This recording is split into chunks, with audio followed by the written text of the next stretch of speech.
You remake Pulse. You remake One Missed Call. So it's like a lot of audiences in the United States aren't really watching those movies. So I think that's smart to do as well. Like remake Let the Right One In and it'll let me in. Right.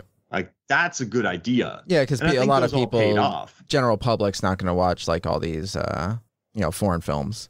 Yeah, exactly. Which bums me out. Like you don't want to watch Let the Right One In. Come on. Oh yeah, I liked both versions. And then also too, I mean, we kind of talk about making remakes of rotten movies, but of the 17 rotten movies that had remakes, only 2 of those movies that the remakes of the rotten movies were fresh. So you take a rotten property, you remake it, odds are you're going to be rotten according to data. Right. So that's an interesting thing, right? You're thinking, why not take a bad movie and make it better?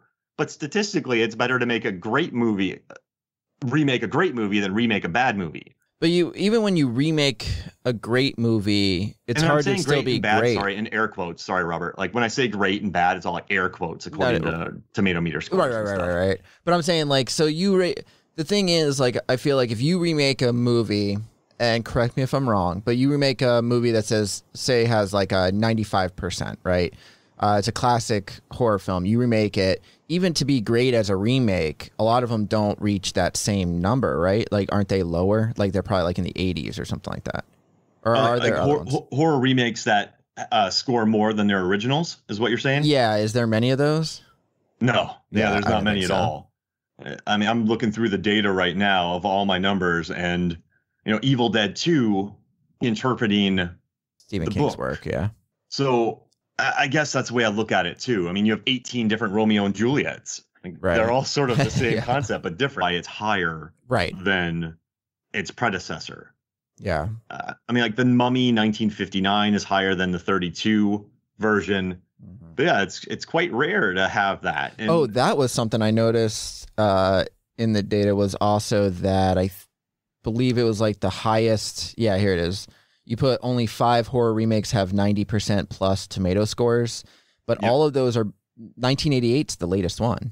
Yeah, we haven't had a great 2010's Let Me In. Oh yeah, 88. Yeah, that wasn't even close.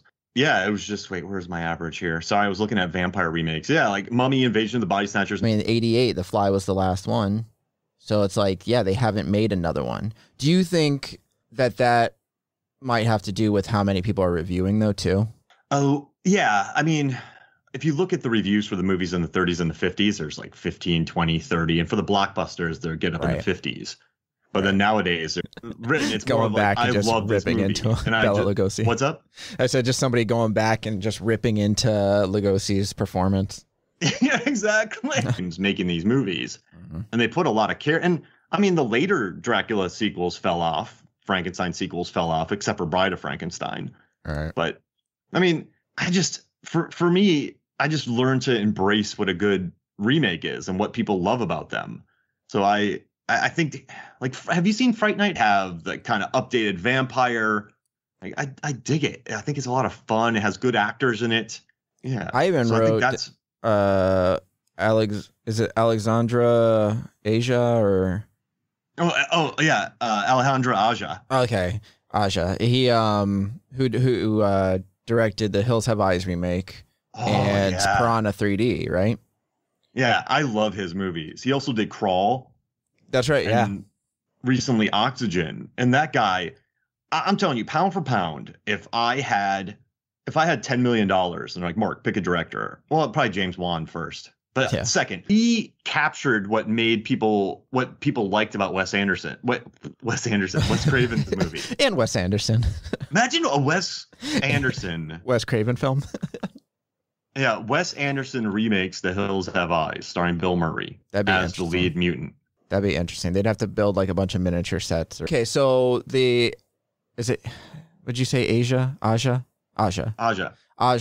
When he directed Hills Have Eyes, that's a similar remake.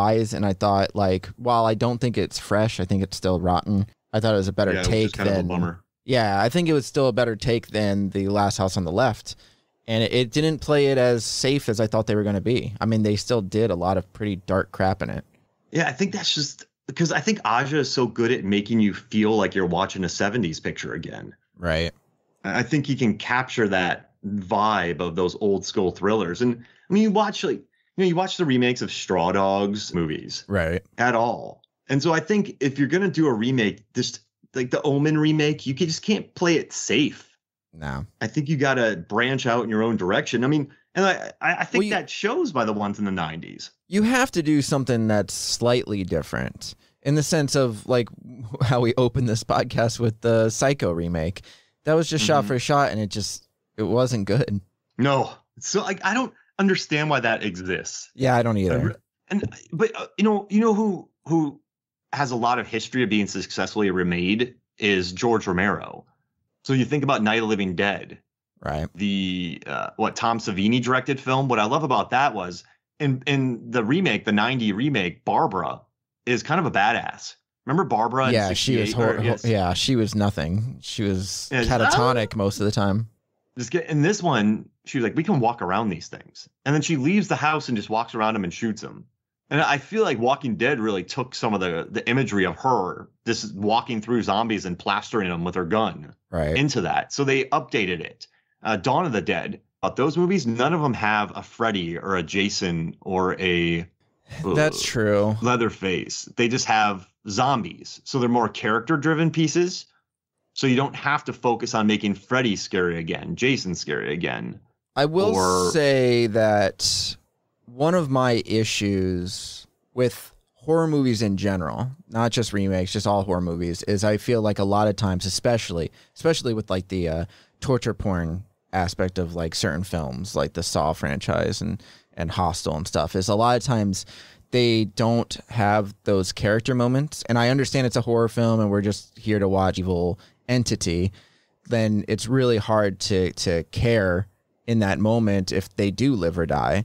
And I know it always comes across as kind of all that kind of stuff, but people know Laurie Strode too. Like she was the one driving factor behind the first one's success. She was the original Scream Queen. Well, I guess Fay Wray might be in King Kong, but still, just in the sense of that you had somebody to care for. Whereas a lot of times I think people lose that, especially in like some of the newer movies, which are trying to be more flashy and just get to the kills. Absolutely. And I don't think the so you know what are your thoughts about the Halloween remake? Because Rob Zombie's Halloween remake. Okay. I watched those again recently for an assignment, and okay, they're nasty and you need a shower after watching them. At least he made a Rob Zombie Halloween movie. He didn't make a Halloween remake. He remade it, but it's a Rob Zombie movie. So I kind of respect him. So from the zombie films I've seen, the Rob Zombie films I've seen, I'm not a huge fan of his style necessarily. A lot of it has to do with like the suspense aspect of it and stuff. Like I never feel like I'm really like invested in his characters.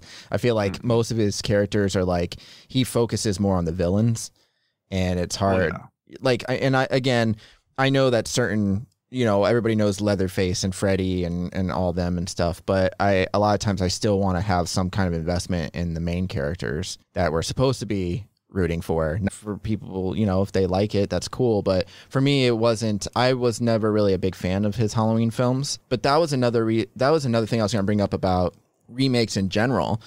In the 80s or the 70s and 80s, when Halloween, Friday the 13th, Nightmare on Elm Street, Texas Chainsaw Massacre, when all these came out, they had so many sequels after them, right? They just kept pumping them out. Like they have so many sequels, and that became kind of like a cliche thing, like just how many sequels there are and stuff. So maybe the remakes later on, because after the 90s when a lot of those things started to kind of peter out, I mean, Jason going to space and like, I know like... Hey, don't mess with Jason X. That movie's beautiful. I'm just saying, when you go to space, that's kind of the end of your reign. Like there's nowhere else you could really go after that, I guess. I don't know. Yeah, they took him to the future. There's literally no way to go back. Exactly. It's just, that's kind of the end. That I think that's kind of the moment where people are, let's just remake it and see if we can start again. And that's why they've remade, all the classic ones. Yeah. And you know what's interesting? Of the ones that really hit, like the Texas Chainsaw Massacre remake was gigantic. Yeah. And it spawned a prequel, and then it spawned a As though like those movies are all over the place. Because it did one. There's the first one, the original, the prequel, the beginning. Oh, you're talking about so you're talking about the remake. Then it was remake. The beginning was a success, but the beginning was a prequel to the remake. Yeah. And then 3D was a sequel, I believe, where the Dario learns that she's the sister of Leatherface. But that's the sister of the original one, right? Oh, man. Wasn't it? I thought that 3D was a sequel to the original. I could be wrong, though. I don't remember it. So now I'm questioning it. I could be wrong, but you know why I think that worked, though, is because of the trailer. And it was one of the new ones. Do you remember the trailer for Texas Chainsaw Massacre? It won a bunch of awards. And I listened to podcasts about the people who made it and the way that they use the sounds from the originals and just cut it. Like they used a cover song, like a moody